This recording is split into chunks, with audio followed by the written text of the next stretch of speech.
दोस्तों नमस्कार, मैं सुबोध कुमार। आप देख रहे हैं खबर नेशनल टाइम्स। पहलगांव घटना के बाद देश में जो माहौल बनाया हुआ है कुछ नफरती लोगों के द्वारा, उसको लेकर बड़ी खबर। पहलगांव हमले के बाद कश्मीरियों मुस्लिमों को मिल रही धमकी, हिंदूवादी संगठन बोले धर्म का काम कर रहे हैं। क्या नफरत फैलाना उनके धर्म में लिखा हुआ है? धर्म का काम नफरत फैलाना होता है। और उनका कहना है, हिंदूवादी संगठन कह रहे हैं कि तुम आतंकवादी हो, तुम खूनी हो, निकल जाओ वरना इलाज कर देंगे, तुमसे काम नहीं कराएंगे, तुम्हारा बहिष्कार करेंगे। ये धमकियां 22 अप्रैल को पहलगांव में आतंकी हमले के बाद से यूपी, पंजाब, हरियाणा, उत्तराखंड, पश्चिम बंगाल में कश्मीरी स्टूडेंट और मुस्लिमों को मिल रही हैं। किसी को काम से निकाल दिया गया, किसी का डॉक्टर ने इलाज करने से इनकार कर दिया। कश्मीरी स्टूडेंट डरकर पीजी में छिपे हैं या अपने घर लौट गए। धमकियों के बाद वीडियो भी वायरल हो रहे हैं। गुस्सा इस बात पर है कि पहलगांव में हिंदुओं को धर्म पूछकर गोलियां मारी हैं, लेकिन दूसरा पहलू ये भी है कि कश्मीरियों ने भी इसका विरोध किया है। शीतल बहन ने बताया है, समझिए वो क्या कहती हैं। सूरत की रहने वाली हैं। पति शैलेश कथालिया भी पहलगांव में आतंकी हमले में मारे गए थे। शीतल बहन कहती हैं कि आप कश्मीर को बदनाम कर रहे हैं। कश्मीर में कोई समस्या नहीं है, समस्या सरकार के सुरक्षा इंतजामों में है। वहाँ कोई सेना नहीं थी, कोई मेडिकल कैंप नहीं था। शीतल ने ये बात सेंट्रल मिनिस्टर CR पाटिल के सामने कही थी। पहलगांव के विक्टिम कह रहे हैं कि मुसीबत में कश्मीरियों ने उनकी मदद की। हमले के बाद कई वीडियो वायरल हुए जिनमें लोकल कश्मीरी टूरिस्ट की मदद करते दिख रहे। उन्हें कंधे पर बिठाकर घाटी से नीचे लाए। गाइड आदिल अपने साथ गए टूरिस्ट को बचाने के लिए आतंकियों से भिड़ गए। इसी वजह से आतंकियों ने उन्हें 3 गोली मारी। पहलगांव में आतंकी हमले में 26 टूरिस्ट की हत्या के बाद मुस्लिम, खासकर कश्मीरी स्टूडेंट को टारगेट करने की घटनाएं हुई हैं। जब दैनिक भास्कर या मीडिया ने इसकी छानबीन की और अपनी रिपोर्ट पेश की और उन लोगों से बात की जिन पर हमले हुए, तो आइए जानते हैं क्या कह रहे हैं वो लोग। ये अभाया खरड़ पंजाब से हैं। अभाया कश्मीर के कुपवाड़ा की रहने वाली है। मोहाली की रयाता बहारा यूनिवर्सिटी में मेडिकल की पढ़ाई कर रही हैं। उन्हें यहाँ 2 साल हो चुके हैं। पहली बार ऐसा हुआ है जब उन्हें कश्मीरी होने की वजह से टारगेट किया गया हो। अभाया बताती हैं, शाम के 4 बजे थे, मैं यूनिवर्सिटी से निकल रही थी। हमारा 6 कश्मीरी स्टूडेंट का ग्रुप था। रास्ते में कुछ लोगों ने हमें घेर लिया, हमें गालियां देने लगे, मारपीट शुरू कर दी। हम वहां से बचकर भागे और पीजी आ गए। शाम 8 बजे मैं अपने कमरे में थी, तभी दरवाजे पर दस्तक हुई। मैंने दरवाजा नहीं खोला। बाहर से आवाज आई, दरवाजा खोलो, तुम आतंकवादी हो। मेरी दोस्त भी साथ थी। हम बहुत डर गए। हमने अंदर से ही कहा, हम लोगों ने क्या किया है, जिन्होंने गलत किया है उनसे जाकर पूछो। फिर कुछ सोचकर मैंने गेट खोल दिया। सामने लोकल के ही लोग थे, वे कमरे में घुस गए। एक आदमी ने मेरे दोस्त के बाल पकड़े, उसका हाथ मरोड़ा और गालियां देने लगे। हम उनसे छूटकर जिस हॉल में थे बाहर की तरफ भागे। मैंने स्टूडेंट के लीडर इसरजीत सिंह को कॉल किया, उन्होंने हमारी मदद की। हम अब भी बहुत डरे हुए हैं। पहलगांव में जो हुआ हमें भी उसका दुख है, उसका बदला हमसे लेना सही नहीं है। हम भी इसी मुल्क के रहने वाले हैं।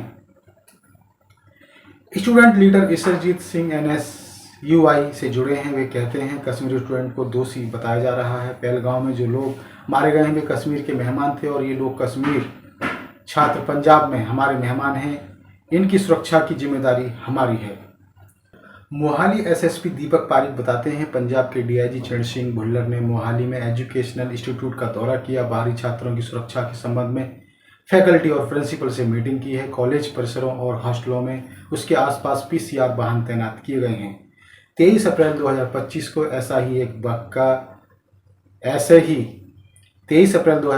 ऐसा ही एक वाकया अंबाला में हुआ। यह 3 कश्मीरी स्टूडेंट के साथ हुआ। लोगों ने मारपीट की। ये सभी अब कश्मीर चले गए हैं। अंबाला के रहने वाले सरवन सिंह बताते हैं कि मौलाना गांव रोड पर 3 कॉलेज हैं। इनमें 80 से 90 कश्मीरी छात्र पढ़ते हैं। 3 दिन पहले महर्षि मंडकेश्वर कॉलेज के 3 बच्चे 16 किलोमीटर दूर अंबाला सिटी गए थे। वे कश्मीर में अपने घर जाना चाहते थे। उन्होंने बताया कि 23 अप्रैल को कुछ लोगों ने उनके साथ हाथापाई की थी। डर की वजह से वे पुलिस स्टेशन नहीं गए। उसी दिन बजरंग दल और हिंदूवादी संगठनों ने प्रोटेस्ट किए थे। वे वापस कॉलेज चले गए। उन्होंने अपने दोस्तों को इस बारे में बताया। इससे सभी स्टूडेंट डर गए। उन्होंने कोई मदद नहीं मिल रही। वे अपने घर जाना चाहते थे। जम्मू तक ले जाने के लिए कैब वाले 20 से 30 हज़ार ले रहे हैं। हर कोई इतना किराया नहीं दे सकता। 22 अप्रैल की रात हिंदू रक्षा दल ने एक वीडियो जारी किया। संगठन के प्रदेश अध्यक्ष ललित शर्मा ने कहा, कल से देहरादून में कहीं भी कश्मीरी मुसलमान दिखेगा तो उसका इलाज किया जाएगा। सुबह 10 बजे से हिंदू रक्षा दल की टीम अलग अलग इलाकों में जाएगी। हम अब सरकार के भरोसे नहीं बैठेंगे। वीडियो वायरल होते ही देहरादून में रह रहे कश्मीरी स्टूडेंट डर गए। वडगांव के रहने वाले किफ़ायत अली देहरादून में पढ़ाई कर रहे हैं। वे माया देवी यूनिवर्सिटी में बीटेक फर्स्ट ईयर के स्टूडेंट हैं। अली बताते हैं, वीडियो सामने आया तो स्टूडेंट पैनिक हो गए। मेरे कुछ दोस्त, मेरा रूममेट भी चला गया। उसने मुझे एयरपोर्ट से वीडियो भेजा। उसने बताया कि जिस फ्लाइट में वो था उसमें करीब 40 स्टूडेंट थे। सभी देहरादून से कश्मीर जा रहे थे। फिलहाल यहाँ 10 से 12 कश्मीरी स्टूडेंट ही बचे हैं। मेरे दोस्त ने बताया कि एक लड़के ने उससे कहा कि शाम तक निकलो वरना हम हॉस्टल जाएंगे। हमें इस बारे में पता चला तो स्टूडेंट के लिए हमने गुरुद्वारा खोल दिया। यह गुरुद्वारा अम्बाला बस स्टैंड के पास है। हमने फंसे हुए बच्चों को उनके हॉस्टल से लाने के लिए गाड़ी बुक की थी। 25 अप्रैल को 19 से 20 बच्चे रात में गुरुद्वारे में रह रहे। हमने उन्हें खाना खिलाया और सुबह उनके घर भेज दिया। प्रोफेसर बोले, कश्मीरी स्टूडेंट को एक जगह शिफ्ट कराया। शोपियां के रहने वाले मोहसिन एक प्राइवेट कॉलेज में प्रोफेसर हैं। वे 5 साल से देहरादून में रह रहे। वे बताते हैं, 22 अप्रैल की शाम हिंदू रक्षा दल का वीडियो मेरे मोबाइल पर आया। मुझे भी डर लगा। ये वीडियो ट्विटर पर भी वायरल होने लगा। कश्मीरी स्टूडेंट दहशत में आ गए। वे मुझे कॉल कर रहे थे। सब बेचैन थे। कश्मीर से ज़्यादातर स्टूडेंट मेडिकल की पढ़ाई करने देहरादून आते हैं। हमें लगा यह रहना सेफ नहीं है। हम 60 से 70 लोग एयरपोर्ट चले गए। रात भर वहीं बैठे। कुछ स्टूडेंट जिनकी फैमिली अफोर्ड कर सकती थी, उन्होंने तुरंत एयरपोर्ट पहुंचकर श्रीनगर के लिए टिकट करवा ली। वे सुबह की फ़्लाइट से निकल गए। 25 से 26 स्टूडेंट रात से सुबह तक श्रीनगर चले गए। अभी फार्मेसी फर्स्ट ईयर के स्टूडेंट के एक एग्ज़ाम चल रहे। वे सुबह एयरपोर्ट से एग्ज़ाम देने गए। 23 अप्रैल को एग्ज़ाम देने के बाद स्टूडेंट कॉलेज में ही रुक गए। वे कॉलेज से बाहर निकलने में डर रहे थे। मैंने उन्हें समझाया तो शाम 6 बजे लोगों की मदद से वे पीजी जाने को तैयार हुए। कॉलेज प्रशासन से इतनी मदद मिली है कि छात्र अब तक चाहे कॉलेज में रुक सकते हैं। हर बच्चे का पीजी अलग अलग इलाकों में है, इसलिए वे भी घर लौटने से डर रहे हैं। हम कोशिश कर रहे हैं वे साथ बाहर निकलें और साथ ही घर जाएं। बहुत दूर रह रहे स्टूडेंट को पास के फ्लैट में शिफ्ट किया है, जहां कश्मीरी स्टूडेंट रह रहे हैं। ज़्यादातर स्टूडेंट एग्जाम के बाद अगले हफ्ते कश्मीर लौट जाएंगे। हिंदू रक्षा दल बोला, धर्म का काम कर रहे हैं। हमने वीडियो बनाने वाले हिंदू रक्षा दल के प्रदेश अध्यक्ष ललित शर्मा से बात की। उनसे पूछा कि धमकाने वाले बयानों से क्या हासिल करना चाहते हैं। ललित कहते हैं, हम धर्म का काम कर रहे हैं। जरूरत पड़ी तो धर्म के लिए शस्त्र भी उठाएंगे। संविधान बाद में है, पहले धर्म आता है। अगर हमारे सनातनी भाई हमारे जैसे योद्धाओं के हुए मारे जाएंगे तो क्या फ़ायदा इस जीवन का और क्या फ़ायदा इस संविधान का। ललित आगे कहते हैं, मेरे 26 लोग मारे गए जाते हैं और आप कह रहे हैं कि मैं संविधान से चलूं। मैं अपनी बात पर अभी अडिग हूँ। हिंदू रक्षा दल अपनी बात पर कायम है। दोस्तों, खुलेआम संविधान की धज्जियां उड़ाई जा रही हैं। इन लोगों को संविधान का जरा से भी डर नहीं है। इन लोगों को तो देशद्रोही घोषित कर देना चाहिए, ऐसे हिंदुओं को। ललित शर्मा के देहरादून एसीपी सिटी प्रमोद कुमार से बात की। वे कहते हैं कि ललित शर्मा के खिलाफ पटेल नगर थाने में एफआईआर दर्ज की गई है।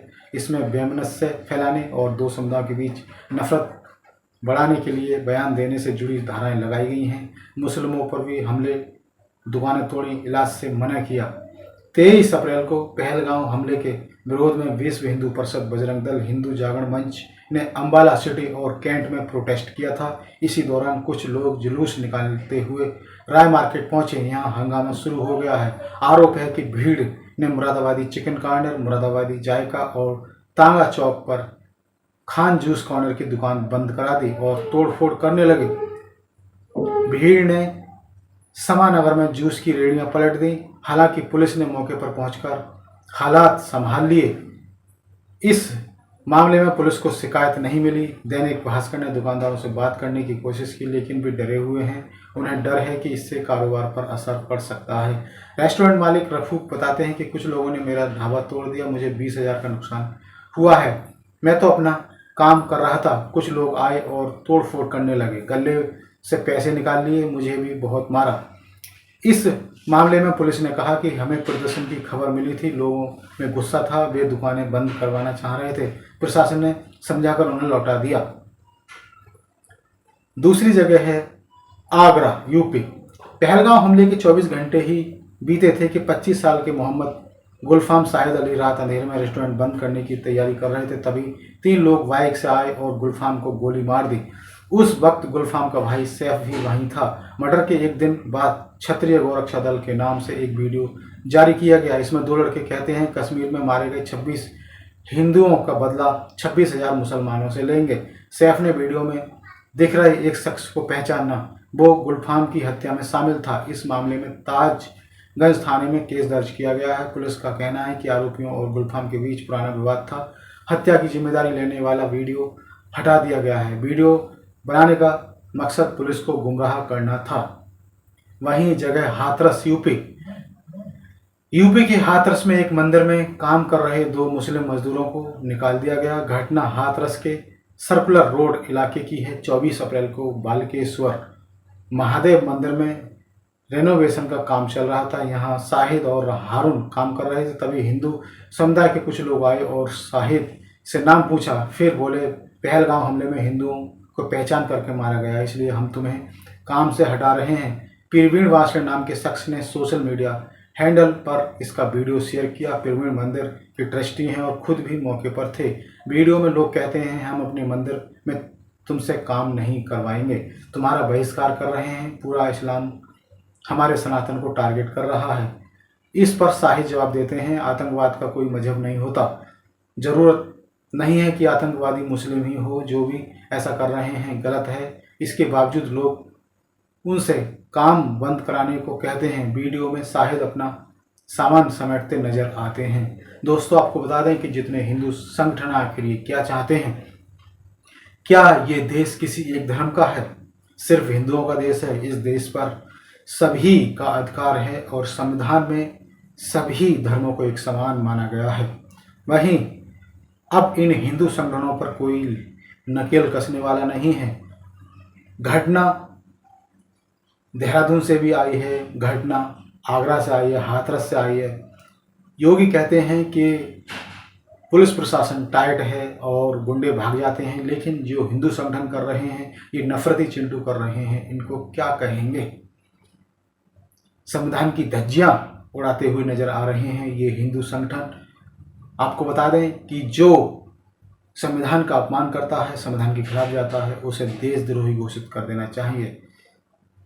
हमारे बहुजन लोगों को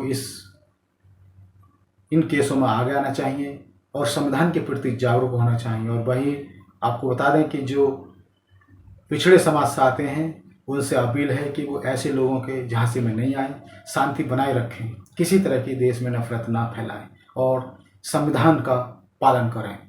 तो मैं सुबोध कुमार फिर आऊँगा एक नई और बड़ी खबर को लेकर। तब तक के लिए धन्यवाद, नमस्कार।